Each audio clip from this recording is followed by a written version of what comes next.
Hráč KHL by mal spĺňať všetky najvyššie kritériá, čo sa týka kondičnej prípravy, technicko-taktickej prípravy. A to ešte sa nebavíme, dajme tomu, mentálnej stránke tých hráčov. Celá tá príprava bola orientovaná tým smerom, aby to mužstvo bolo pripravené nielen po silovej stránke, ale po každej tej pohybovej schopnosti. Samozrejme, sila, dynamika sú dva základné atribúty hokeja. To znamená, aj v tomto slova zmysle a smere sa snažíme pripraviť chalanov najlepšie, ako to ide. Dopoledne vždycky ty hráči přijdou, mají nějakou rozcvičku, mají nějakou sílu v posilovně s kondičním trenérem. Potom jdeme na led, kde je nějaká příprava. Pokud hrajeme doma, více se věnujeme útoku. V určitých fázích se věnujeme přesilové hře. Tréningový proces nepozostáva len zo samotného tréningu na ľade. Je to 24-hodinová príprava, buď na trénink, alebo na samotný zápas. Když ten trenér vidí, že má ten hráč navíc, tak se snaží ho nějakým způsobem buď komunikací nebo nějakýma prostředkama přinutit k tomu, aby se ta jeho forma nebo aby ten jeho výkon byl daleko lepší. Musíte najskôr zistiť, čo ten chlapec vie, čo nevie, čo mu chýba. Musíte ho vlastne spoznať zo všetkých strán, nie len po tej hokejovej.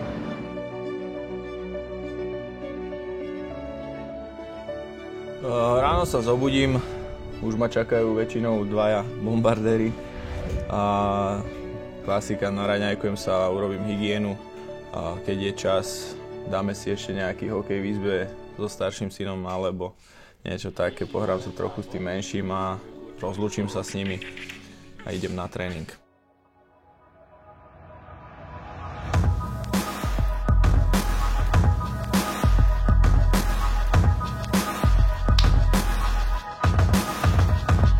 Když máme zápas, tak ráno máme většinou v 10 sraz, takže já si rád pospím, takže vstanu tak v 10:30 a na staďák to mám nějakých 6-7 minut chůze, že to je kousek a přijdu přesně na 10.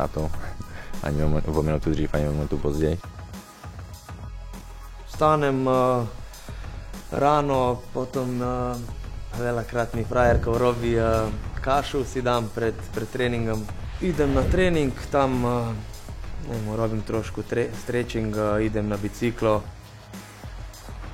V 11 jsme na ledě, takže mezi tím já si tam připravím nějakou hokejku, protáhnu se, nějaký pití si tam udělám. Na začiatku rozkorčulovanie, v podstate sa snažíme nejakú tú techniku, potom práca s pukom, samostatne, individuálne, potom vo dvojiciach, trošku aby sa chalani dostali do toho. Keď je zápasový deň, tak to rozkorčulovanie spočíva v tom, aby sa rozhýbali svaly, trošku do dynamiky, také doladenie formy. Väčšinou po rozkorčulovaní si dám poriadny stretching, studenú vodu, potom klasický obed spoločný s chlapcami. O 12. obed ideme domov, to už každý podľa svojho. No ja osobne si vždycky pospím, len keď sa hrá o 7, tak už potom vymýšľam, lebo je veľa času voľného. Trošku si odahnem tu, pozerám nejaký film s frajerkou, alebo trošku še PlayStation zahram, akú hru, alebo tak.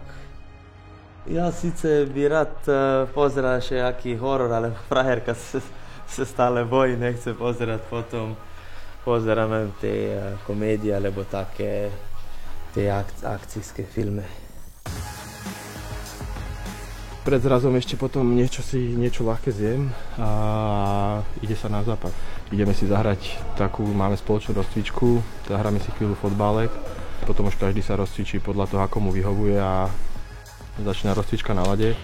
Rozcvička na ľade 20 minút a proste urobí sa ľad a potom večer na modrú čaru a ideme. Gas.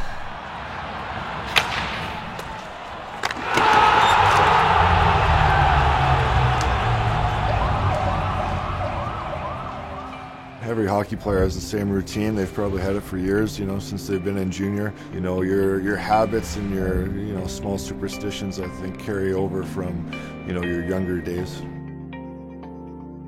Tak mám už zaužívané, že chodím tak 2,5 hodiny pred zápasom a minulé posledné dva sa nejak bolo tak hodinku 40, tak to mi bolo málo, tak som sa zobral, išiel som s chalanmi, s masérmi a pomaly si spravím hokejky a spravím si takú pohodu, pripravím si veci pred zápasom.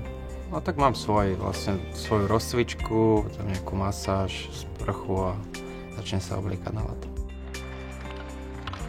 Tak rutiny mám, když se oblíkám na zápas, že to dělám všechno stejně, jakoby, a mám 2 minuty na to, abych si oblík holeně a zavázal brusle a štulkny a přivázal si holeně k noze. To musím stihnout do 2 minut, jinak pak to mám v hlavě, že to nebude dobrý. No a 2 minuty, nevím, proč jsem to tenkrát začal dělat. Já nevím, jestli jsem dal, myslím, 3 góly v tom zápase. Jediný 3 góly v KL, myslím, že to bylo po Pradu asi před 5 lety. A tak jsem to, myslím, že si pamatuju, že jsem to tam udělal a od té doby už to dělám furt. Ja si myslím, že také, čo stále dodržiavam, je horálka a káva. To musí byť. To nemôžem vypustiť. Keby som si nedal, tak neviem asi, čo sa stane. Hodinku pred zápasom sa idem rozcvičiť individuálne. Rád sa rozbiehávam hore medzi tribúnami. To mám najradšej. Neostávam v kabíne, ale idem niekde mimo. Keď sa vyhrá, tak si ideme sadnúť aj viacerí chlapci, dáme si dobrú večeru. Samozrejme, jedno pivko môže byť. Keď sa prehrá, tak niekedy ideme na večeru, ale je to v takom tichom duchu, alebo ako to povedať. Keď sa vyhrá, tak je tá atmosféra už aj v kabíne hneď po zápase lepšia a človek si dá aj to nezdravšie jedlo po zápase.